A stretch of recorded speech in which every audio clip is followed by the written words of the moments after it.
Let's move on to MIPS. An interesting year and somewhat consequential, but a smaller set of changes than for the MSSP. The important numbers, of course, we're all interested in what's happening to the performance threshold. That's the the total composite score across all four MIPS categories. Um, uh, that switches a provider from the negative adjustment when you're below that threshold to a positive adjustment above. That's remaining at 75%. Uh, and it's scheduled to stay there at least through the 2027 performance year. Now, the data completeness threshold is another thing that we all watch carefully. That data completeness threshold remains at 75% through at least the 2028 performance year.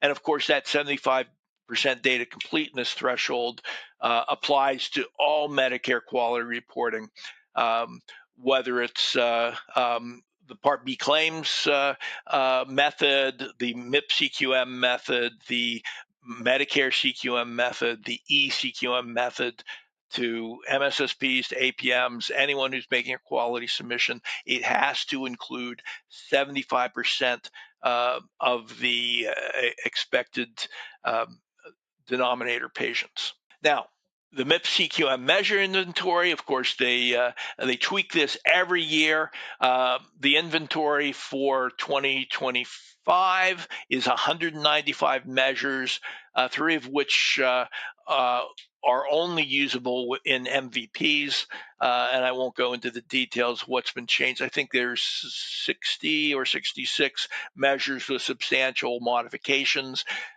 Again, my advice for everyone is don't assume that the measures you used last year are still available or are still specified with the same specifications. Be sure you review the availability and specifications for the measures you expect to use in 2025. Now, there's new minimum criteria that have been finalized for considering a submission, a qualifying submission, to be scored and to effect. Now, this is a really important rule, and I think it's a great thing that Medicare's done to change this. What's been happening in the past is people who get an exception, either for one of the performance categories or for all, those exceptions are nullified if a submission is made. So if you have an exception for promoting interoperability, but you make a promoting interoperability submission, it erases the exception and you get the score that you submitted. Now, in a lot of occasions, it seems that there are automated systems or errors that make an empty submission for providers. So you get a quality submission with the TIN and NPI attached, the tax ID number and the Medicare provider number, the NPI, and they're empty. They don't declare a measure. They don't declare a numerator or denominator. They don't give the scores for the improvement activities or don't attest to improvement activities.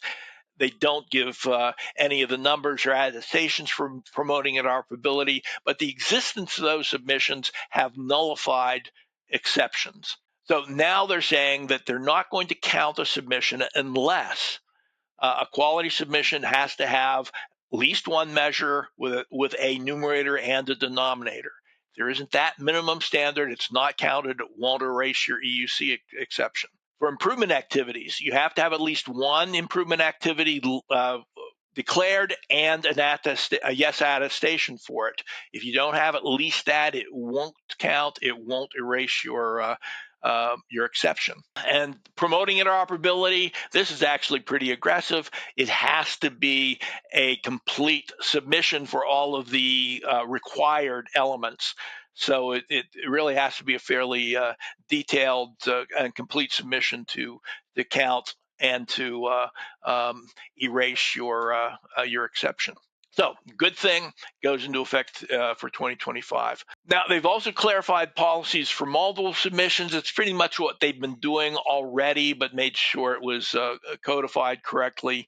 When there's duplicative submissions, by the same mechanism and the same source. So if a qualified registry makes a submission and then makes another one for you, the most recent is the one that's used. Those repeat submissions, the more recent one nullifies the one prior. Now, when it's a different mechanism or a different source, that is, you get a qualified registry, you get a MIPS CQM submission from two different registries, or you've made one yourself and the registry's made one.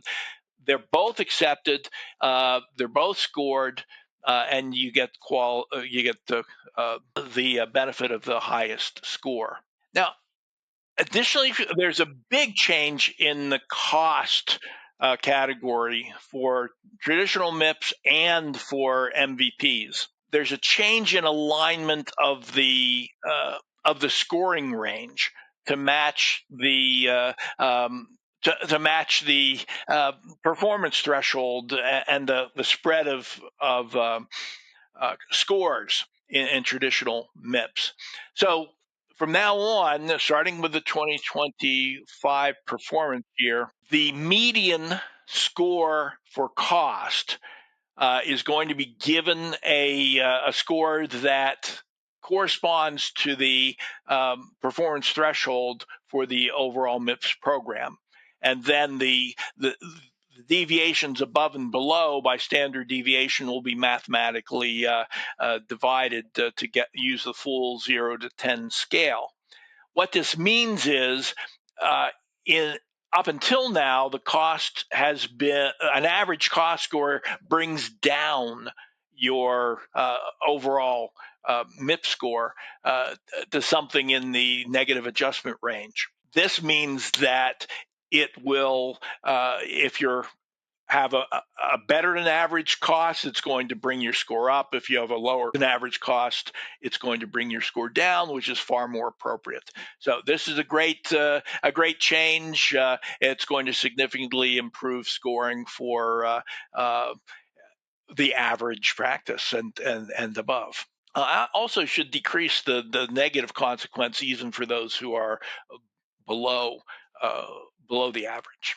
There are 6 new episode cost measures.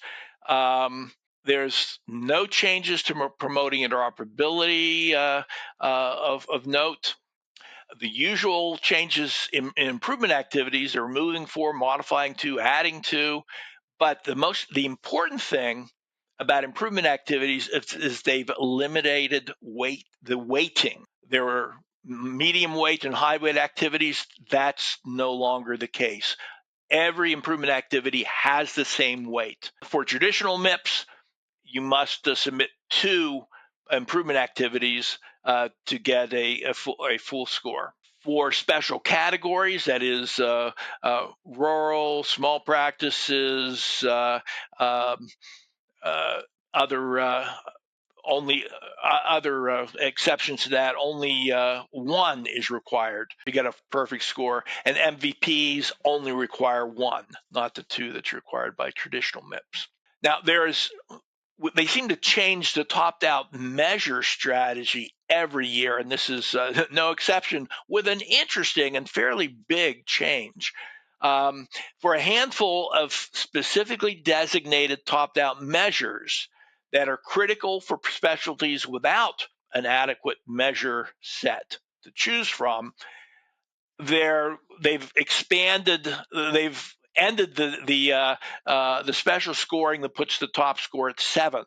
They'll use the entire 0 to 10 scale for submissions that they receive, and they intend to publish every year that list of measures that qualifies for the full scoring instead of the top score of 7. This is a good call for those specialists without adequate measures.